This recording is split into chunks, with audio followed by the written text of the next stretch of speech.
I hate when that happens. Like, I know that, you know that. Feel like I'm showing, getting to that old age. Like, Hey, Biden. You know what it is. What that show called it? You know. How Biden be doing? Like, you know that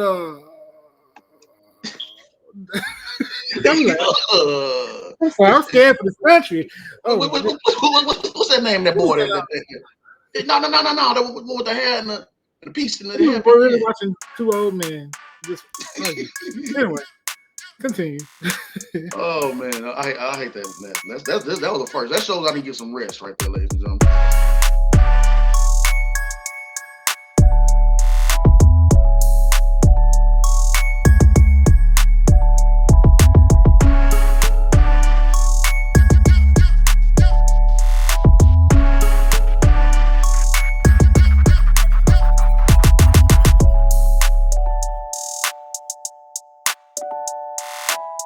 What up, y'all? What it do, man? Greetings and salutations for the Just Acting Up Show. Your boy up in the building, your boy Joffy up in this thing. Chris, how you doing, bro? I'm okay, man. I'm just trying to see if we got any other options for president. Because is it too late to sign up? You gotta be, I think, like at least 40 years old. I think, don't you? Man, we ain't gonna answer that question. We ain't going down that route. I don't want to talk about it. Don't worry about it. Yeah, man. We definitely will be talking about that debate in this show. Man, that was something else, man. Talk about the debate. Talk about Bronny James is on the same team with his mom. No, I'm sorry, with his dad. Yeah, with his dad and his teammate. And there's a scandal to that. There's a big scandal about that. We'll talk about that too. Real big scandal right there. Real big scandal. Entertainment news: Wolverine Deadpool trailer. Are they showing too much? Are they showing too little? They showing. We gonna talk about that. All that more on Just Acting Up Show. Y'all stay locked in.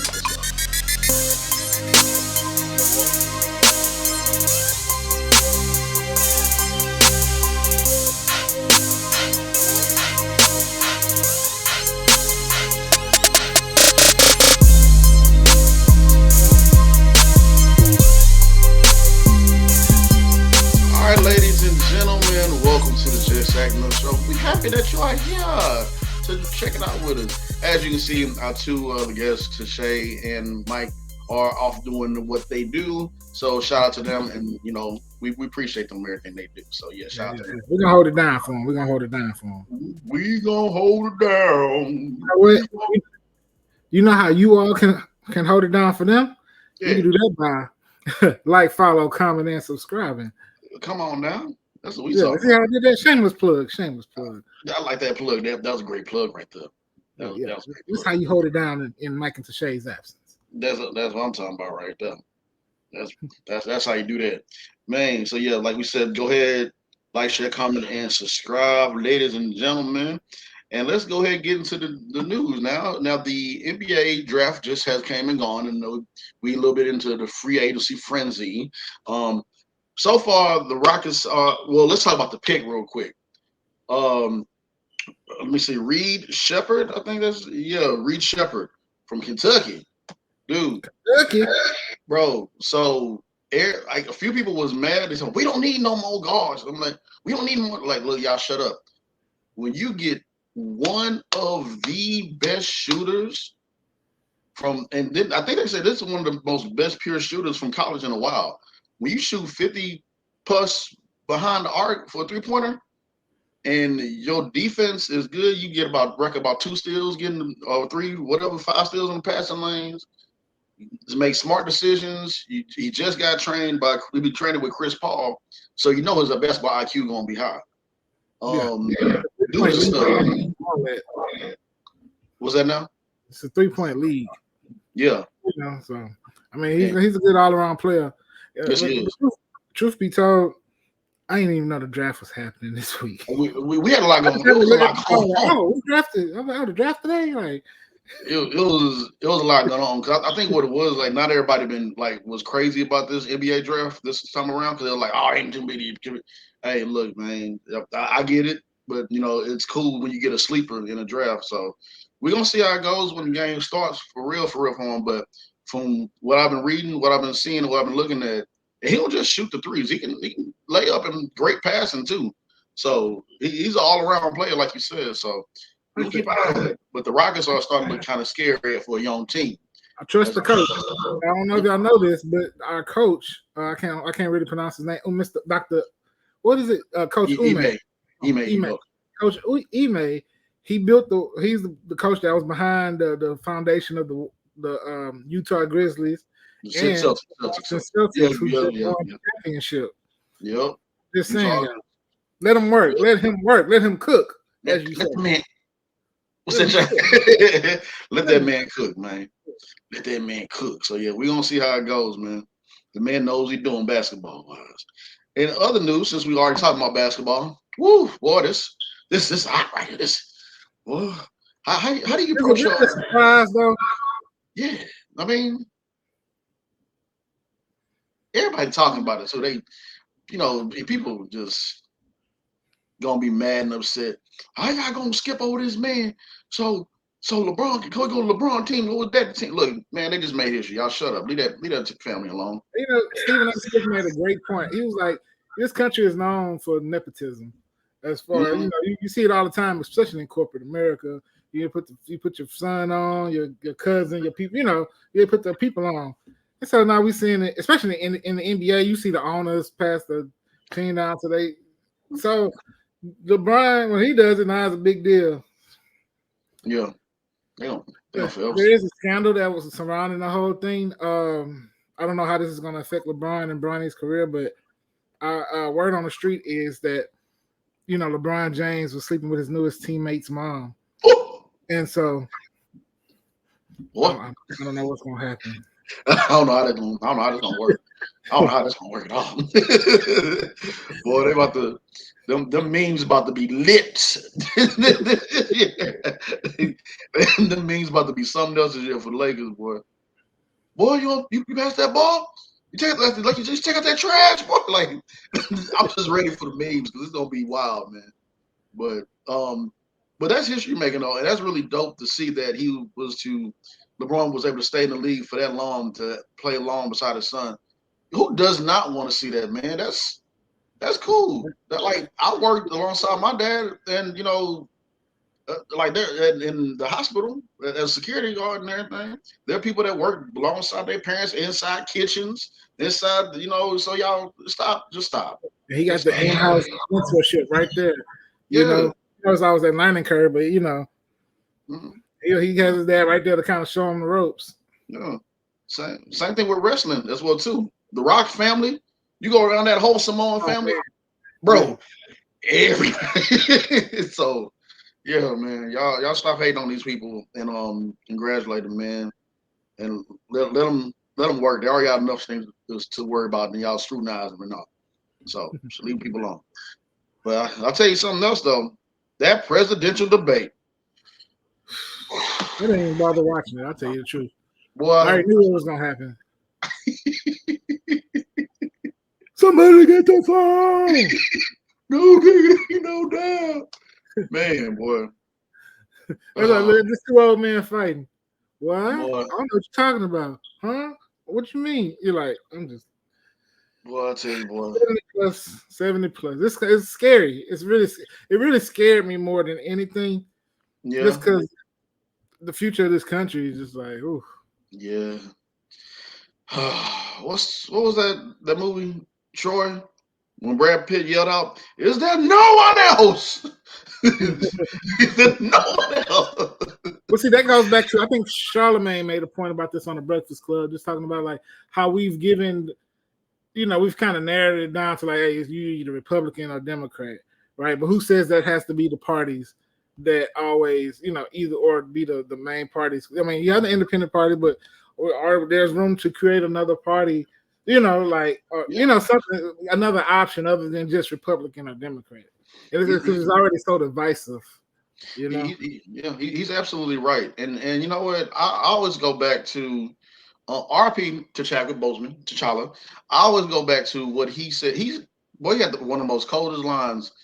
And I think it was Avengers, the Civil War, when he spoke to Black Widow. and she was asking him about the politics and everything was going on inside that room with everybody coming together and arguing and disagreeing or whatever. And that boy said, "You and I by ourselves can get more done in a room by ourselves than all of these politicians in here," and walked off. And she was like, "You're absolutely right. When you have so many minds coming together, so different many backgrounds, say a prayer." So, like I said, is there no one else? Can I sign up? I mean, do we have? I mean, it's only a few months out. Like, it got to be another option out there somewhere. I need somebody to emerge out the dust. Like, I'm here. Somebody. Can we just unretire you? Like, like, please, somebody else, man. Oh my goodness, yeah, man. But we're gonna have to see the rest of this fallout and stay tuned till November to see what happens. Yeah, this is crazy, man. But yeah. Oh God, say a prayer. All right, good people. We're about to get into the critics' corner, so don't go anywhere. Stay locked in to the Just Acting Up Show.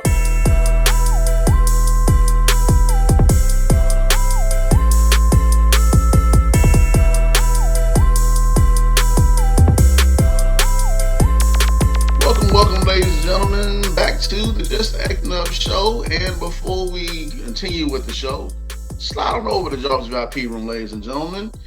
And you know what? There's something special about going on in the VIP room, man. Quick thing is that, well, two quick things. I'll get into the other one later on in the Bounce Next, so stay locked in for that as well, too. So I recently had a table read for the beginning of the end. This was bananas. It was massive, man.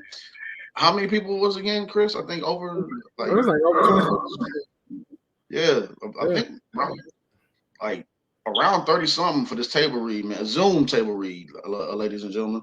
To show you that it's a movement, and it's I'm just thankful and grateful, and I just want to take time out before everything gets going to say thank you to everybody who's auditioning and who will be auditioning and who read for that last night. I got a quick thing that made me laugh is that you know when it's independent and you write your own thing, right?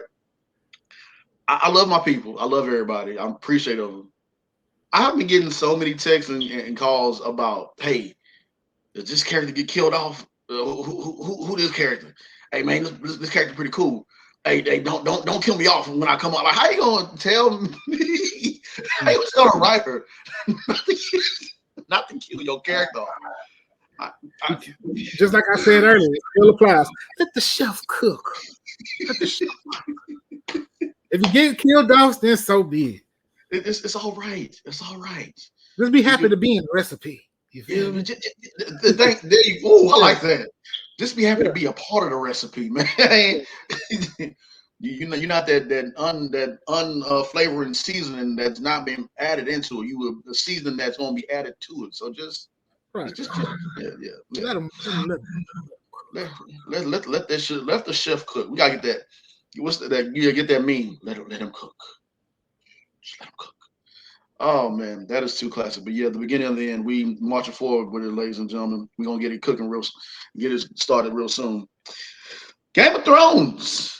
It is out on not HBO Max, but just Max. I know everybody. The show is phenomenal. It's taken a while. Like, we already know how it takes a while to get going, but whew, man, the side things that happen while they leads up to the climactic end. Not saying this show's about to end just yet, but Game of Thrones is out for your viewing pleasure, and it is cooking already with the House of Dragons. True story. Question. Never watched Game of Thrones. Yeah, hey, it's all good, bro. You gotta see. That's another reason. I know some people. What's that show called? Bridgerton, and they got some people that are on there that are black or whatever. I never watched it before, but I do think that, and there are some black people on Game of Thrones. But I'm saying, bro, I just never been there's not too many medieval stories I'm into. I'm not really into the medieval time. Yeah. Bro, I promise you, like it takes, because it takes time to get the lingo down and who is this and who is that person and everything. But making an appearance. What's that now? The store making an appearance. 4 hours ago. I thought don't come down. But yeah, but I'm telling y'all, man, if it was more black people, if we made like a black, medieval, you already know. That could be something. We know where the castle at. Yeah, I do know what the castle. Yeah, we may need to put that together. yeah. I know what two castles. I know what two castles are at. One not too far from here. So yeah, man. Hint, hint. And moving on to other news, but before we, yeah, as a matter of fact, speaking of black, there is this show on Netflix called Supacell.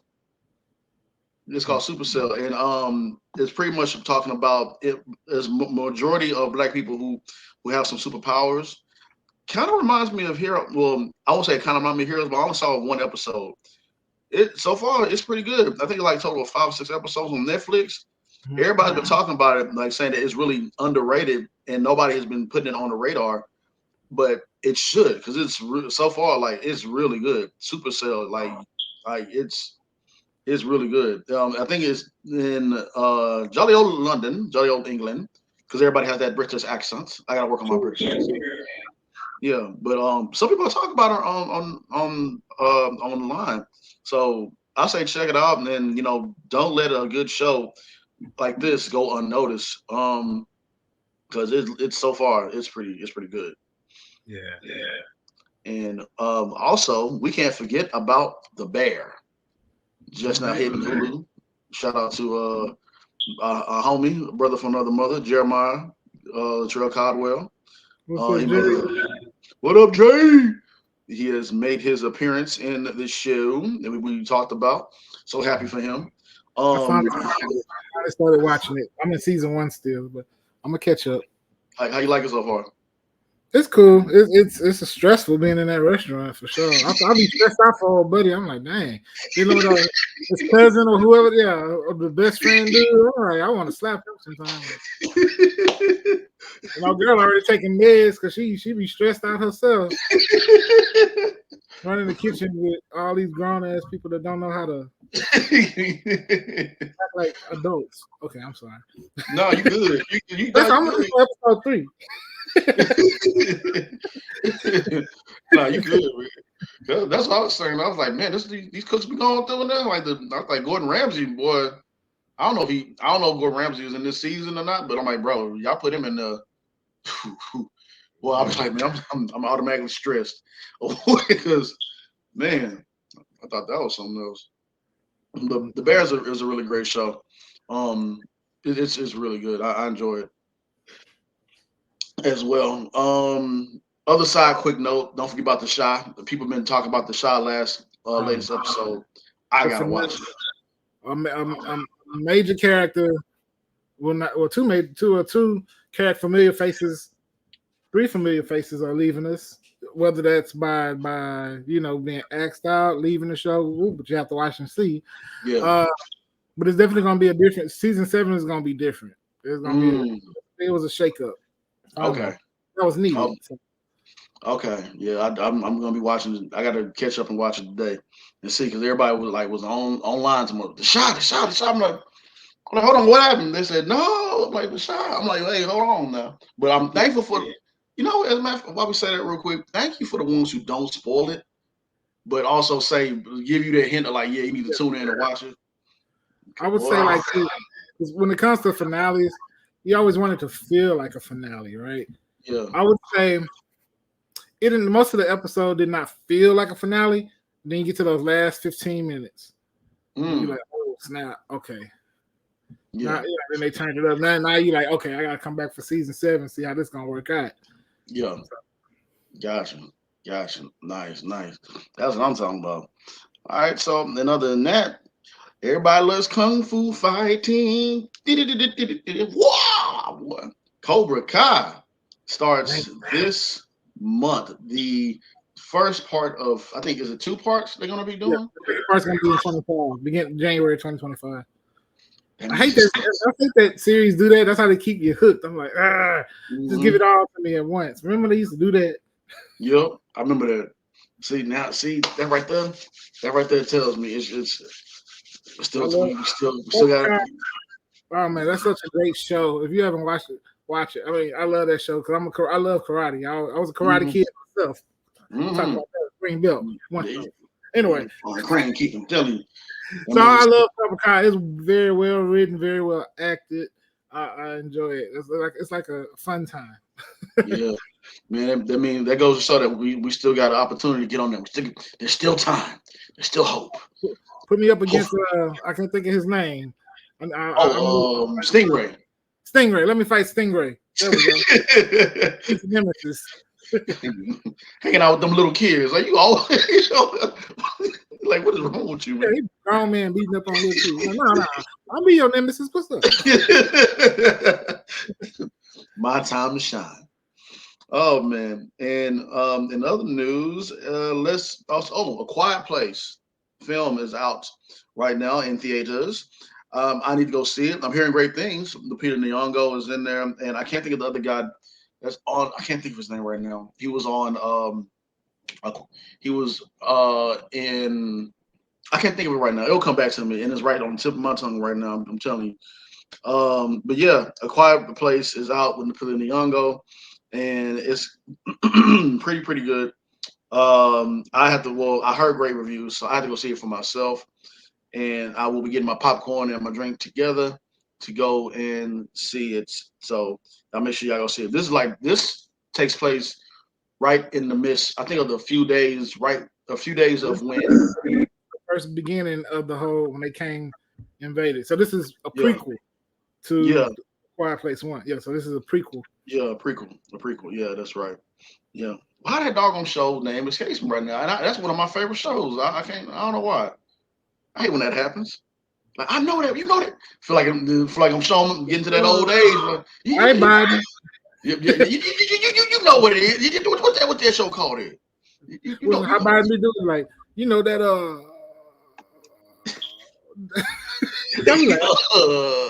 I'm scared for this country. Oh, what's that name? That boy? No. That with the hair and the piece in the hair. We're really watching two old men. Just anyway, continue. Oh man, I hate that. That was the first. That shows I need to get some rest right there, ladies and gentlemen. Other than that, the BET Awards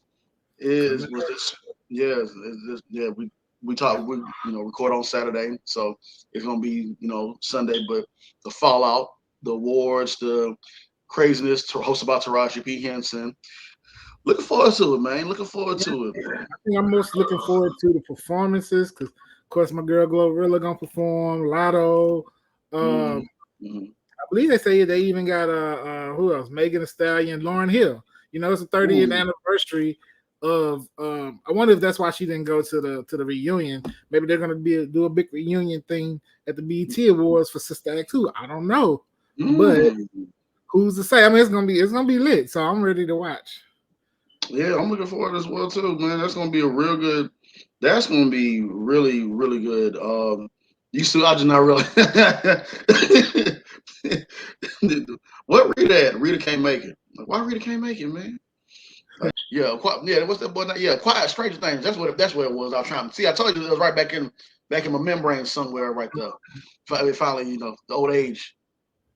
Dang. Okay. I thought he gonna come back.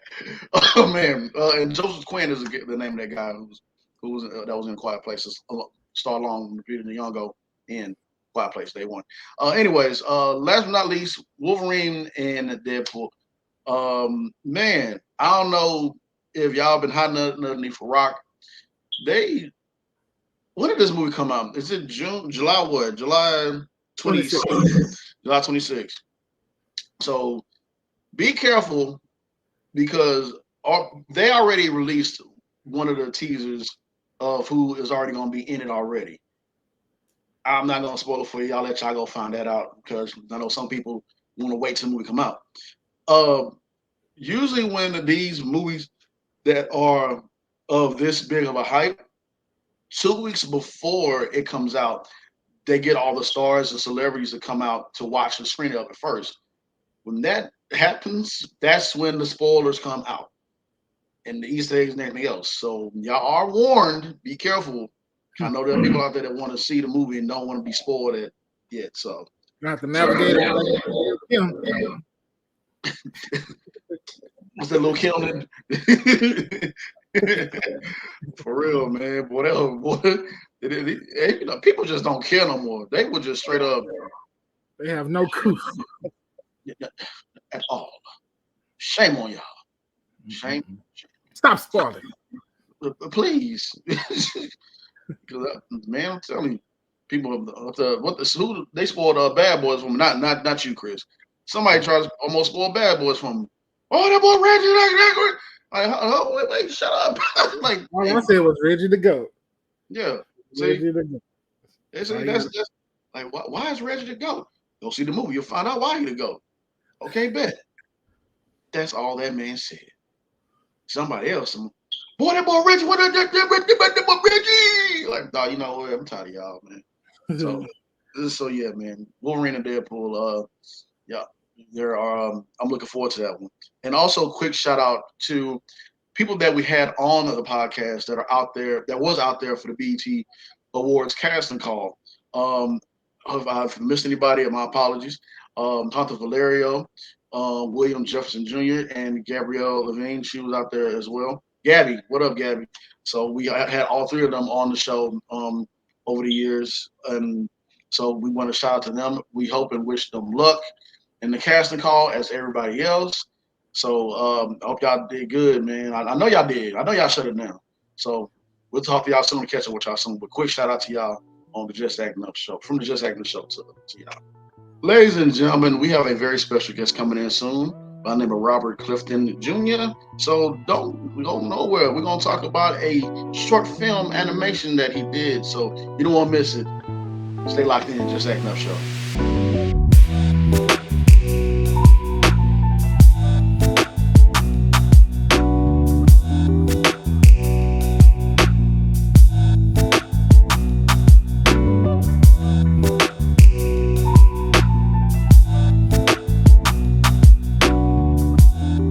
Ladies and gentlemen, we have a very special guest in the building on Just Acting Up show.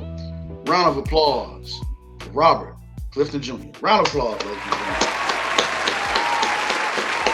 Man, appreciate it, brother. How you feeling, brother? Feeling good, man. Feeling real good. How y'all doing? Doing good. Doing well. Thank you. Good to hear. Are you a morning person? I'm always up. Okay, you just alike. That artistic mind always flowing, always going. It's just one long day. That's all it is. Sir. One long day. No morning. Like this and OJ, huh? What's that? I go James is just saying bright and early like right. orange juice. Oh, bright and early like the orange juice. Yeah, man. Scrambling all the time, baby. Scrambling all the time. Yes, sir. Man. Now, where are you originally from now, if you don't mind me asking?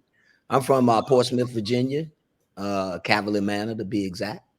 I don't know if you know anything about Cavalier Manor. I would probably say I'm the most famous person from my neighborhood would probably be Missy Elliott. When I say neighborhood, I mean subdivision, not like I'm from Chicago and somebody else from Chicago, but like literally when you go through the between the two bricks that say Cavalier Manor, same schools, same playground, all that good stuff. But a lot of special people out of Cavalier Manor, Portsmouth, and Virginia. Yeah, man. I love it, brother. It's always them small towns where the people that come in and then just take over and everything. So yeah, shout out to you and your town, brother. Thank y'all for bringing y'all talent, y'all art to life and presenting it towards us. So appreciate that. Yes, sir. So let's go ahead. Let's get into the interview, brother. Let's get to know you a little bit, man. So first question, of course, how did you get started in your profession and how did it begin? Well, I would say it actually started probably, hanging out when I was a young kid. We used to play the dozens. I don't know what y'all call it, Jones and joking. Where you go back and forth with each other. Your head's so big, so on and so forth. Which is really kind of what advertising is, right? Like this car's so amazing, this food tastes so good. Like that's kind of what you do in advertising. And so I grew up, drawing a lot. I was one of those kids that had, his painting hanging up in the mall when they took, stuff from the art class, things like that. And then I was really good at writing. And then I kind of stepped away a little bit because I played a lot of sports. But then when I got to Hampton, I went to Hampton University out of high school. And I was there and I started studying marketing. And at some point I saw a Super Bowl commercial. And I remember thinking, oh, I could do that. You know what I'm saying? I could come up with ideas for the Super Bowl commercial or any commercial. And then I went to my counselor, and my counselor said, well, you kind of studying the wrong thing. You need to be studying advertising. And so they said we don't have like TV classes or anything like that. You should be studying like advertising, journalism, writing. And so I transferred to Norfolk State. And when I went over to Norfolk State, then I started taking advertising, journalism, really learned about the business. At one point, it's interesting how, the world works. I'm a universe person. And there was a class, nobody liked taking advertising. And so all of the people that were taking marketing and business and accounting, they had to take an advertising class. But in that class, they had a speaker come over. And that speaker was for extra credit, right? It was in the evening. You went and you seen this guy. He would tell us about advertising. And, you got 15 extra points or something. Yeah. And as soon as it was over, everybody left, right? And so as everybody, poured out of the classroom, the dude was like, okay, I guess they don't care. So he turned around, started putting the stuff in his bag. When he turned around, I was the only person sitting there. Right? And I was like, yo, I want to do this, right? I want to be a copywriter. I want to come up with the ideas. His name was Scott Mackey. And he worked in Norfolk at this agency called Lawlett Ballard. And so I asked him, could I come over and shadow him? And he was like, yeah, sure. But, why don't you, learn a little bit more about the business? I'm going to give you this book to read called Ogilvy on Advertising.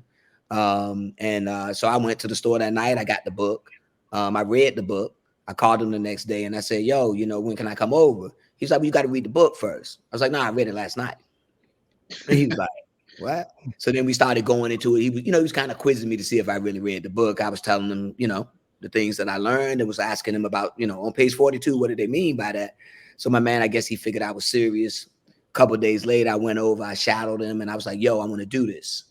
And then I found out that it's a very hard business to get in. It's, it's kind of like trying to be an actor or something. Right. Very few people do it in the country. Even less Black people at the time. It's still a lack of diversity in the side, like it is in Hollywood. And so I went down. I had to find out I need to go to the Portfolio Center, and that was kind of the premier school that you go to. There's only like 3 schools in the country. You go down there, they teach you how to make commercials, and then you go get a job. So I moved to Atlanta, went to the Portfolio Center, figured everything out, got recruited to this agency, Leo Burnett in Chicago. It's one of the biggest agencies in the world. And I went there and I started, coming up with ideas and making TV commercials, also make billboards, radio commercials, and as, time went on, you start to do experiential, where people come to see things and the brands there to have you sample it. And then even social media nowadays, as you know, there's lots of stuff on TikTok and Instagram, things of that nature. And then in the business, I just kind of jumped around, and we'll probably talk about this a bit, but there is a lack of diversity in the business. Yes. And so, I was one of the very few when I started. And it's still not enough people in the business. But what I did was some people, it was very hard for Black people to get into the general market side, which is the big agencies that speak to everybody. Most of them worked in the multicultural side, meaning they worked at a Black agency doing commercials for Black people. Yeah.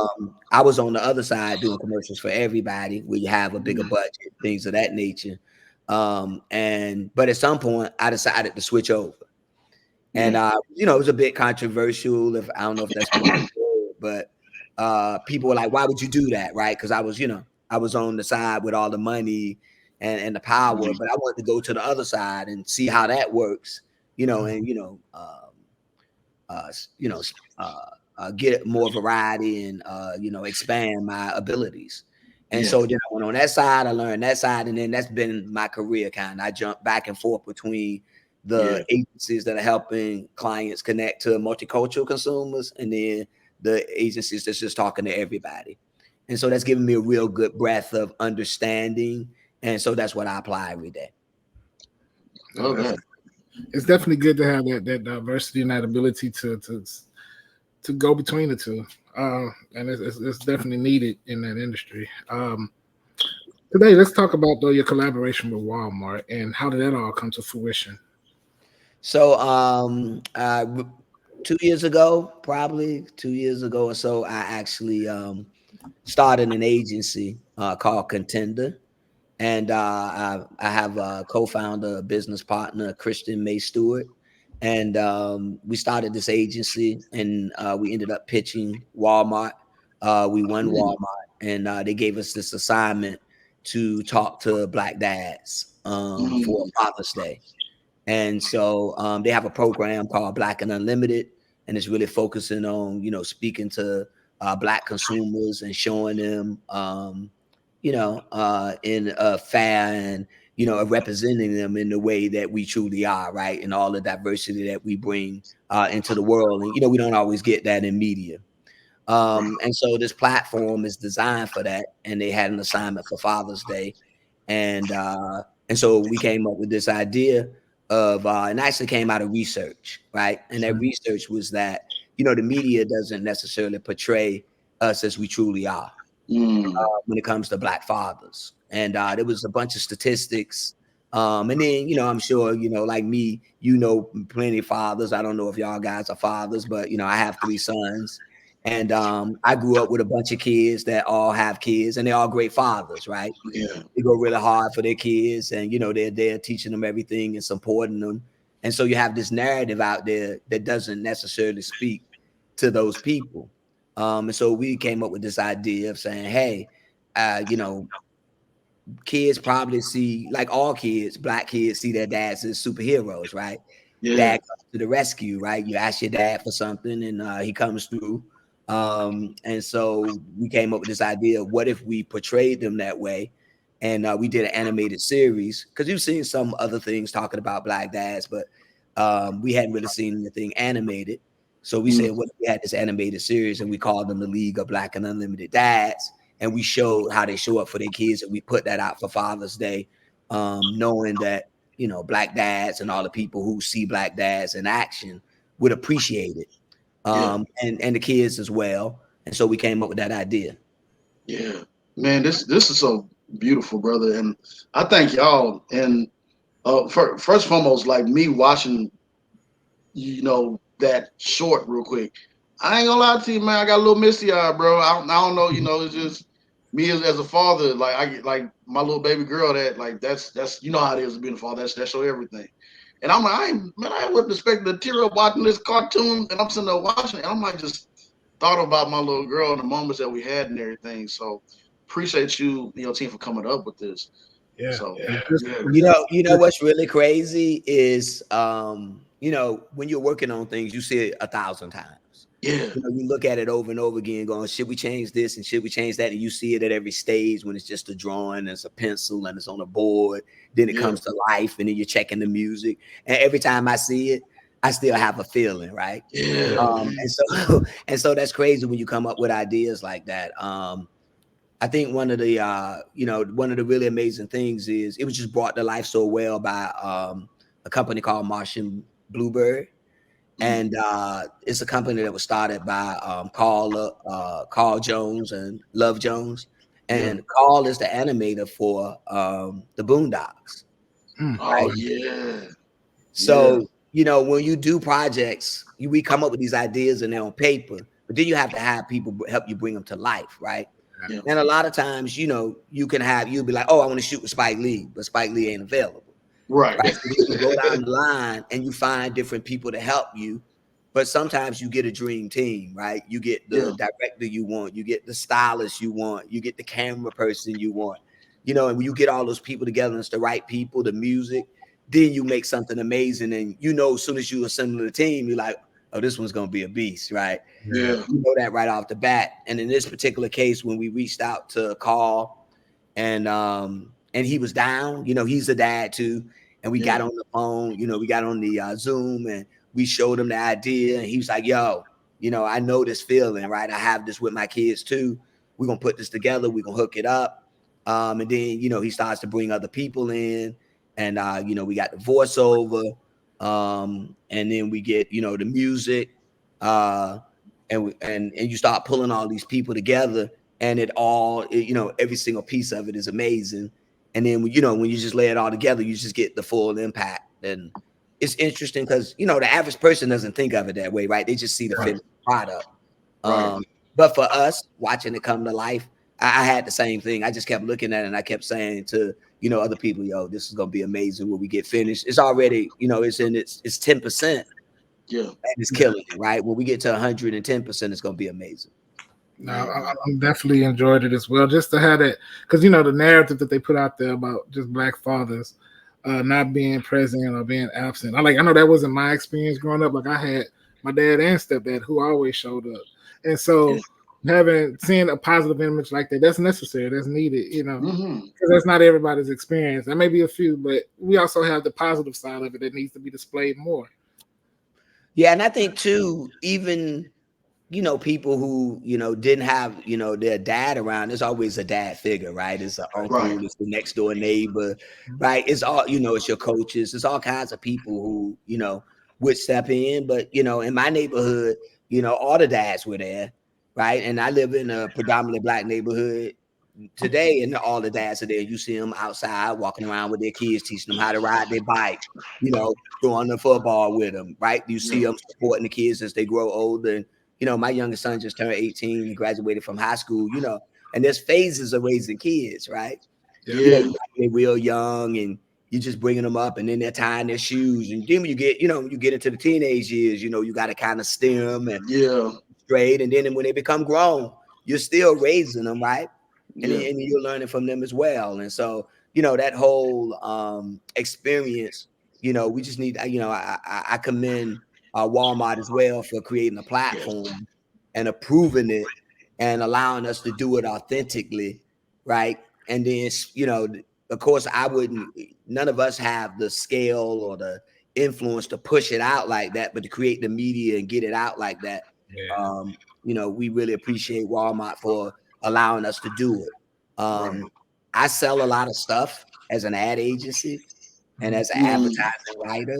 You're selling all kinds of things, right? Soda pop, food, vacations, all of those things. And then sometimes you get to work on something like seat belts or something like this, where it's really powerful. And, where you're not just selling a thing, you're selling an idea, a notion, and it's impacting culture, right? And that's, those are the kind of things that I think, I would want to be remembered for, not that you get to control your legacy, but not just that you did, things that help sell people products, but you also did things that shifted culture. You and you and the co-founders, man, you and your team, man, everybody, shout out to all of them, because y'all definitely did speak to the culture on this, brother. And also thank you for was it Carl for the Boondock? Yeah, Carl Jones.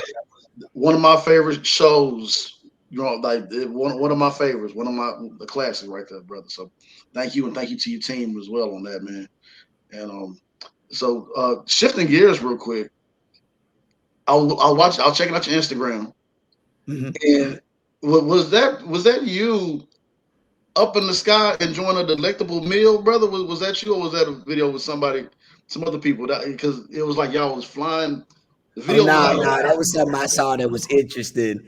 That I think I sent it. I was sending it to my wife. I asking her, would she do that? Yeah. Would she go and float out above the sky like that and have dinner? So no, that wasn't me. But maybe one day, right? Yeah, man. Because I'm about to say, man, talk about that, bro. Because I was like, man, I don't know if woo. Now I'll be honest. Having a business, when you're working in the business and you're creative, you understand there's lots of working, right? Because you're always coming up with ideas, trying to come up with more and more and make them better. But in particular, when you own an agency, then you're in charge of everything, right? It's a huge learning curve, right? As I like to tell people, I've almost been thrown out the car several times here as we've taken the curve.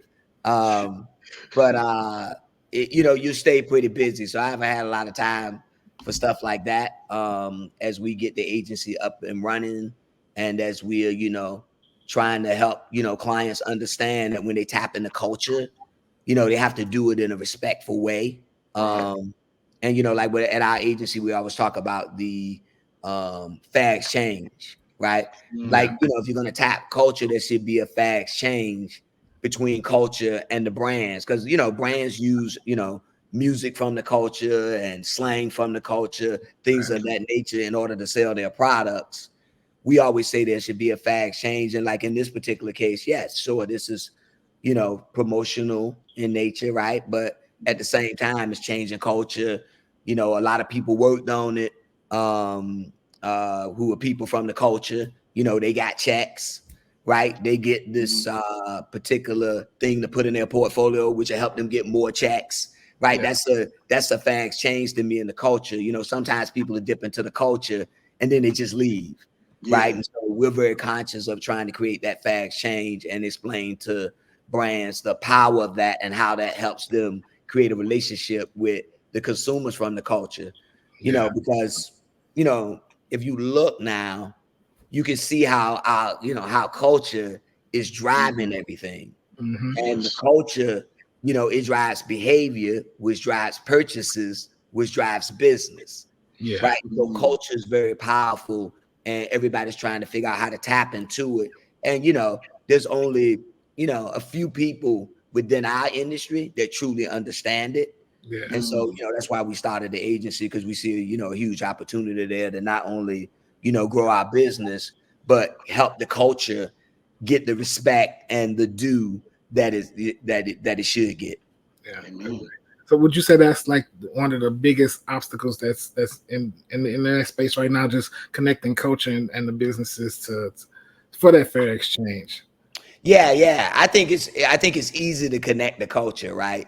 Like, brands are quick to, grab a song and throw it on, throw it underneath, a commercial that they have, right? The question is, what are they really dealing with the culture? And, if you're from the culture, you understand that there's, it's kind of like there's a certain contribution that you make to the culture, right? Just being in it and how you're moving. And so that allows you to take from the culture. I think it feels weird sometimes when brands pop in and take something, they haven't really put anything into the culture, right? And I think that's where the culture has, a problem with it. And so it's not a problem to get people to indulge. It's a problem of getting everybody to understand how they should be indulging. And it's to their benefit, right? Because if you engage properly, then you're gonna create a better relationship, which is gonna drive your business more. Right. Facts on top of facts. I love that, man. Thank you. You're right about that. Another quick question. You went to the France, was it the Cannes Festival? Yep, Cannes. Yep. Cannes. It was Cannes. Well, they call it all kinds of things. It depends on if you're from France, if you're from India, or if you're from Georgia, right? Right. They say, I say Cannes, they say Cannes. They say Cannes. But yeah, Cannes Film Festival. There's the Cannes Film Festival, but then there's also an advertising festival. And the advertising festival is kind of like the Oscars of advertising. Gotcha. Okay. People from all around the world send their commercials in. A bunch of judges, people in the business vote, and then they give out these lion trophies. And you get to go up on stage and pick up the lion. Thank moms and dads, and all the people that were behind you to get you here to win this award. That is pretty cool, because I was gonna ask you about how the trip was when you went, and I didn't know that they have festivals like that to show advertisements and commercials. So thank you for sharing that with us, or just being there. Period. How was that trip when you went? It was amazing. In particular, I took my two youngest sons. Right, like I said, I have three sons. One's 37, my namesake. I'm sorry, 27, my namesake, and then I have a 21-year-old and an 18-year-old, and 21-year-old is Cassius, and the 18-year-old is Marcellus, and I took them with me to Cannes, so they got to go to the south of France, and they're majoring in sports in school, and so they got to meet a lot of people over there that are in the sports industry, because advertising intersects as athletes and commercials. Right. And so there's a whole bunch of sports people over there too. So that gets them a head start on creating some relationships. And then you see a lot of old friends, a lot of people that's working in advertising. It's kind of a privilege, because everybody in the business doesn't get to go to Cannes, and so you run into a lot of other people. Some people work in the business forever, and they work 30 years, they never get to go to Cannes. It's most of the people who have the best work, and then if you are up for an award, then you can go over there. It's a lot of networking, and like I said, seeing a lot of old friends. So very cool, very cool. And it was great for my kids because they got to see how how to move and how the whole thing plays out. Right, get them that head start. Yeah, that's good. That's dope. That's dope. If I didn't go career wise into radio, I always had wanted to go into the space of advertising, and so just to hear this side of it and just you break it down, like just like, hey, it ain't too late. It ain't too late. We growing. We looking for talent, right? Trying to get all of the people, and especially in particular kids, right? Sometimes when I go out and speak, of course, and my kids, when they were growing up, when they had career day, a lot of times I would go and speak. And it's interesting because, kids don't really think about where commercials come from. I had this thing I would do is I would start out and I would ask kids like, what's their favorite song? Right. And the kids could tell you the song, right? And then I say, well, who made up the song? And they could tell you all the artists, right? And I say, what's your favorite movie? And they tell you. And then I say, well, who made the movie, right? And they could, Spike Lee or Denzel was in that. They know all those things. I go, what's your favorite commercial? And then they could throw out all these commercials. And I say, where's it come from? They have no idea. Right. And that allows you to go in and say, okay, so there's ad agencies and people get in a room and they go round and around, just like when you come up with an idea for a movie or a song, but they're coming up with an idea for a commercial to help sell you a product. Then you show them a couple of commercials and there's kids in that room who are doodling on their, notebook, that they're joking on each other. They're funny. They're super creative and they have no idea that could be a career.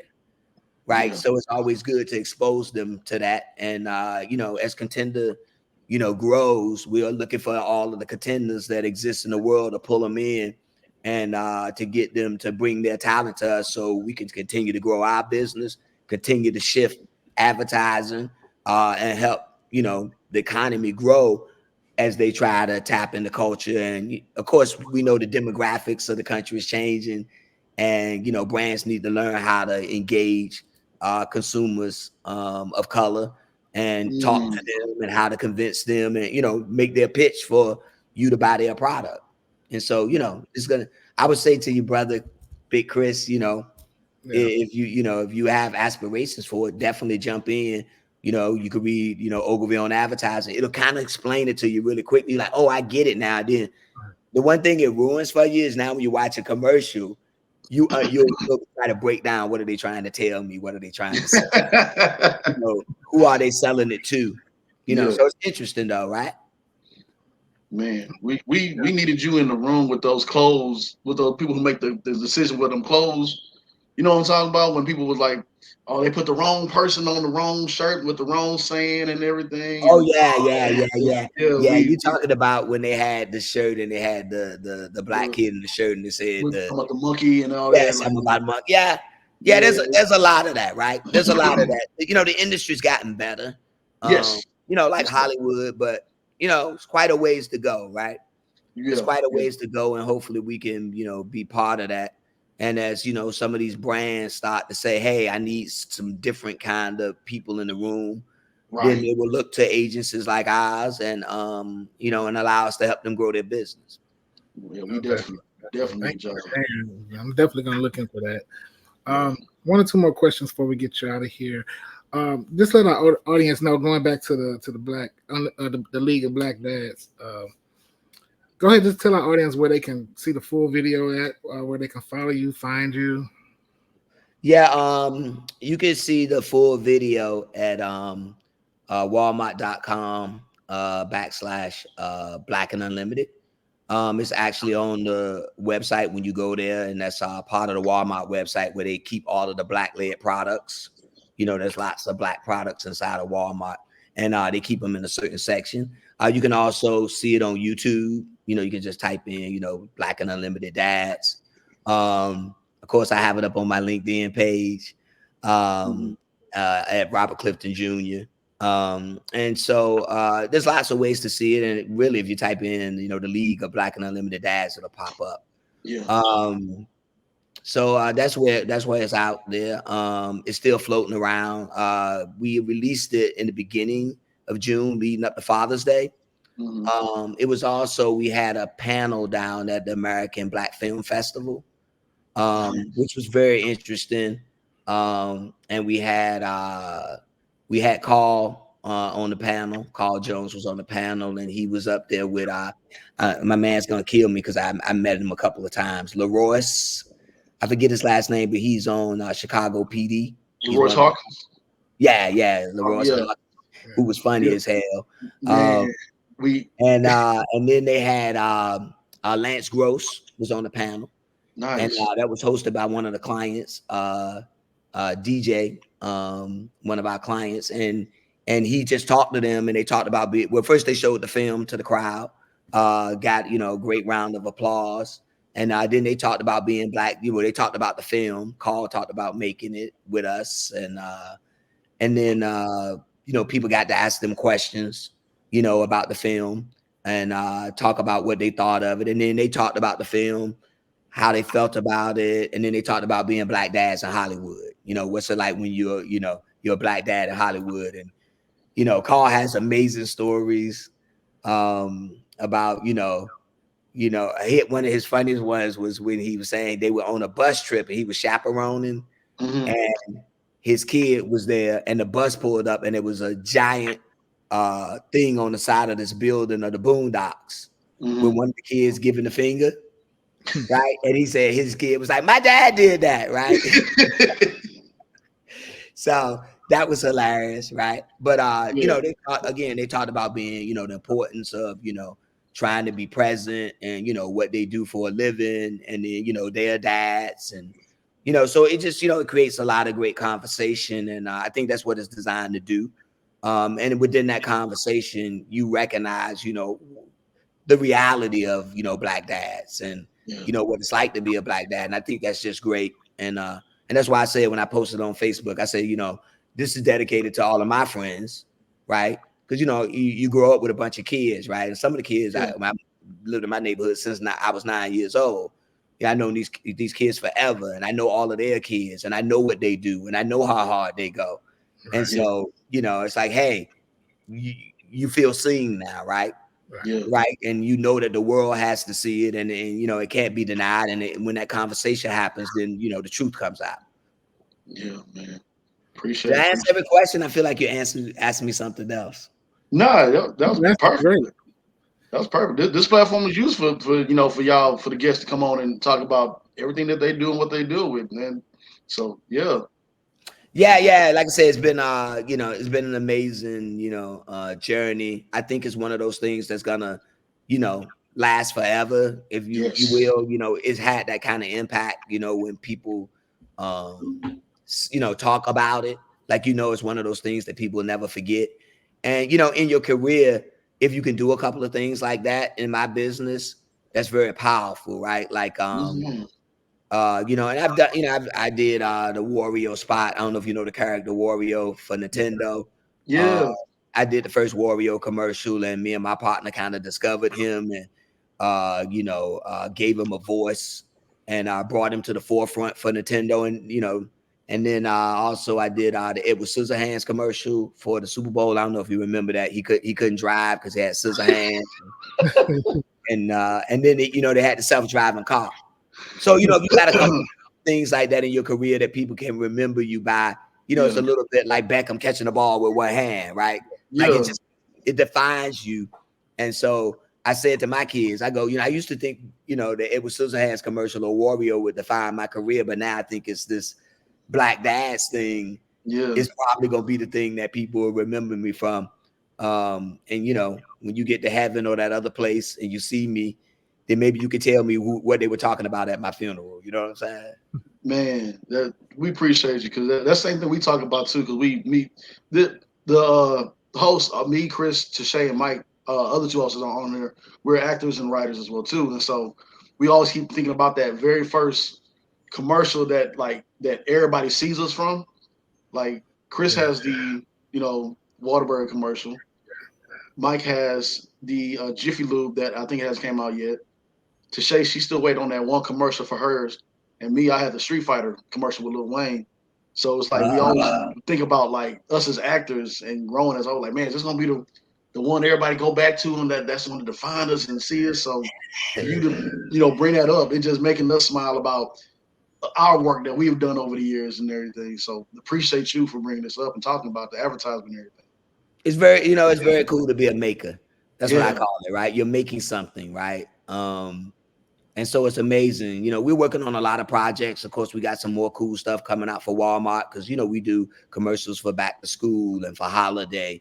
And, they gain a lot of traction and get a lot of people talking on social. And we're also working on a TV series that we're trying to bring to life. So, hopefully we'll cross paths again, which is one of my favorite things is to walk in the room and, you're working on something and people introduce you to somebody. You're like, we know each other. We go way back. We did a podcast. Right. I'm ready to sit on the couch of some, late night talk show. Yeah. And talk about, wait a minute, y'all knew each other already. Yeah. We did a podcast one time about this other thing. Now we got this TV series. They got a role in it. They wrote this other thing. And then I took what they wrote and put that in the commercial. Like we just keep collaborating, right? Yeah. And that's how you come up in the world, right? People think you're competing, but we should be collaborating. We were just talking about that this morning. Literally.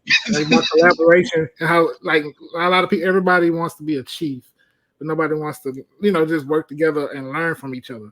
You can't always everybody can't be the boss, but collaboration, helping each other out, working together, building, that's how you grow.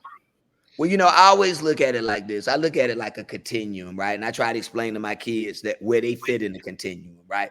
I'm like, there's people before you. You do understand that, they're young, they're arrogant, right? Yeah. There was somebody before you that's been making all these moves and doing all these things, and that's in your family, but also just in, culture, right?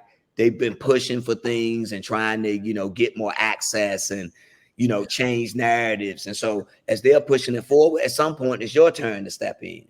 You're going to carry the ball a bit further down the field. So you're responsible for that, right? You have this opportunity, but it doesn't stop here. You got to carry it for the next person that's coming behind you, whether that's your kids or it's just the people that's, working in radio or working in TV or making movies. We got to keep moving things along.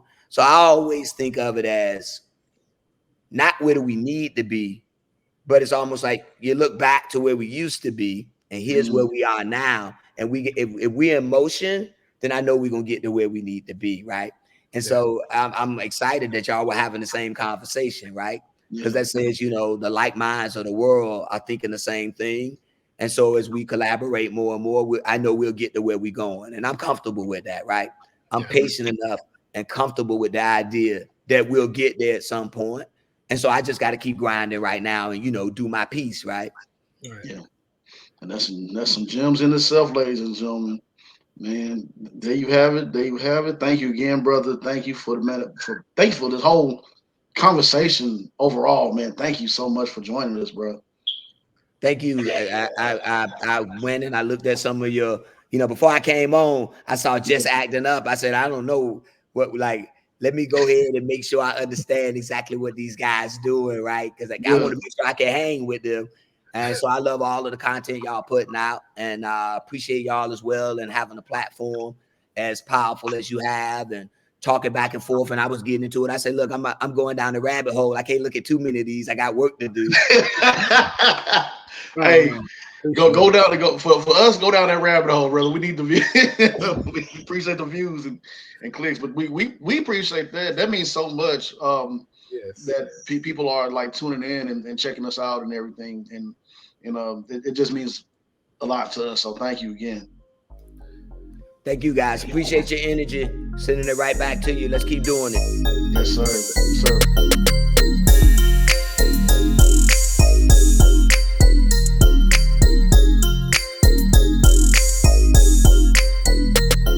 All right, that's Chris. Chris flex his comedic muscle. Let's get ready to rumble. I was playing. Go ahead and take it away, brother, man. Acting footage. Where is Mike when you need him? Because he would love. This week, I think I'm gonna be in pocket this week, right? So we're going out to New Jersey, but then we're going down to Florida. Mm-mm. What do you mean? Like when you get angry at something, right? Are you angry enough? You remember that scene from Family Guy where Stewie got so upset at watching the movie that he seen?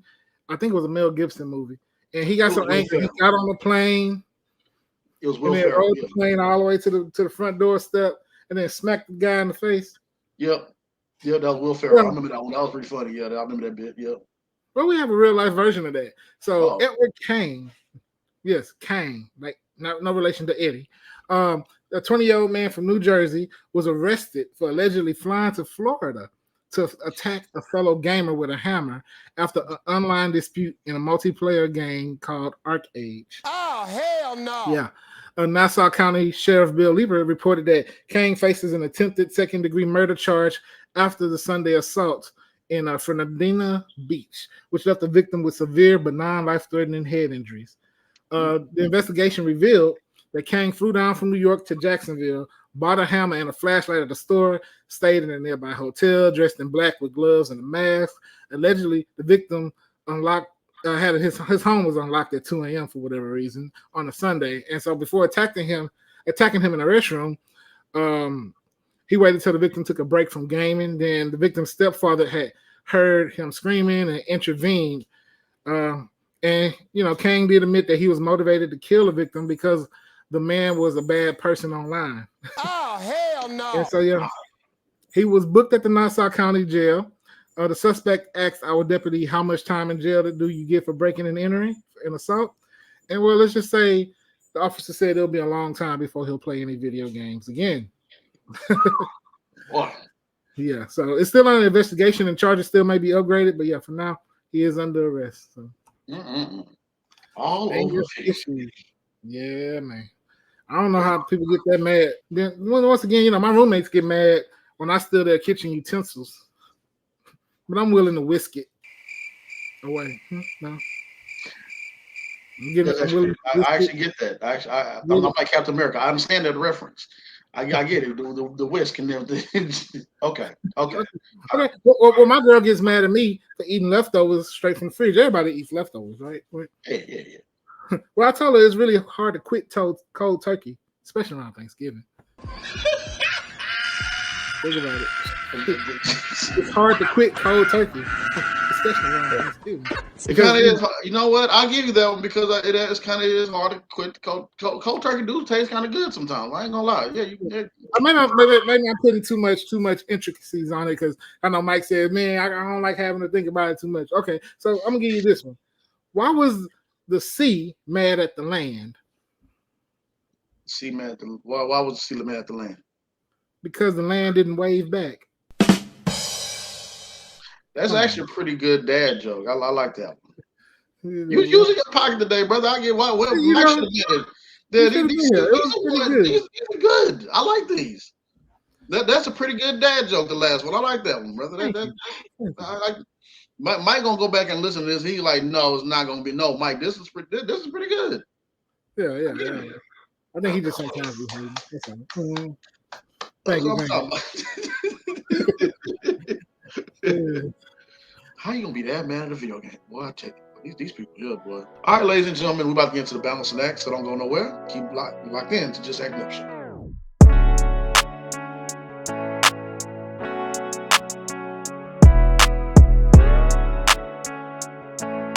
Ladies and gentlemen, welcome to the Balancing Act. Everybody, everyone needs balance in their life. And since this is the end, well, I know we are now in July, but June was Father's Day, and it was also Men's Mental Health Awareness Month. Really should always be Mental Awareness Month all year round because we all go through it. It doesn't stop. But I take it upon myself. I got some ideas from some individuals, and I wanted to start this group for men, and I titled it "I Can Be Better Men's Group."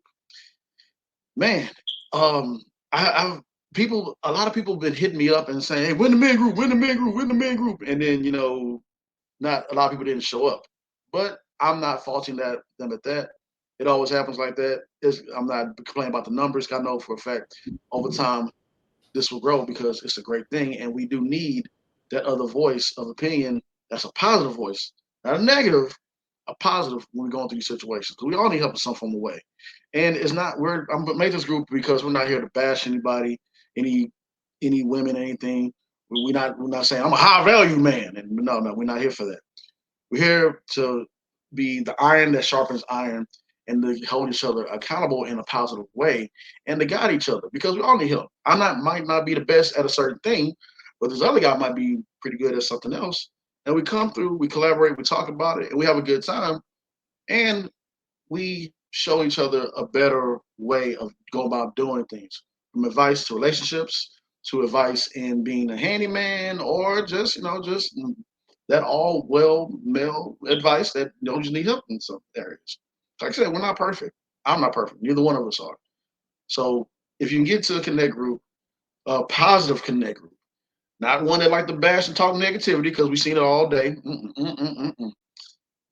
Come on down to the men's group or get yourself some therapy because we all need it some kind of way. Men's connect group. Be better.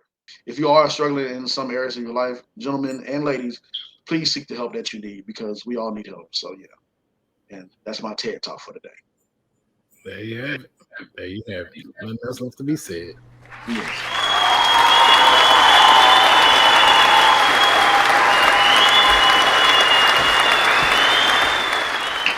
Clap it in, ladies and gentlemen. Clap it in, man.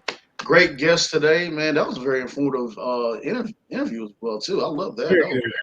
Thank you. Appreciate it, brother. We most definitely keep in contact, Robert.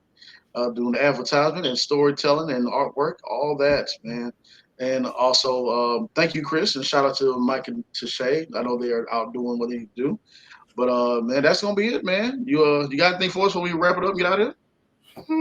I'm feeling inspired. Let's talk about strength, right? Strength does not come from winning. Strength comes from struggles. Develop your strengths. When you go through hardships and decide not to surrender, that is strength. Quoted by Arnold Schwarzenegger, by the way. Get to the chopper, of course. you seen that Instagram page where they take everything and doing the Arnold Schwarzenegger voice? Yeah. I can't do a good impression. They were singing like a good neighbor. State Farm is there. No neighbor. All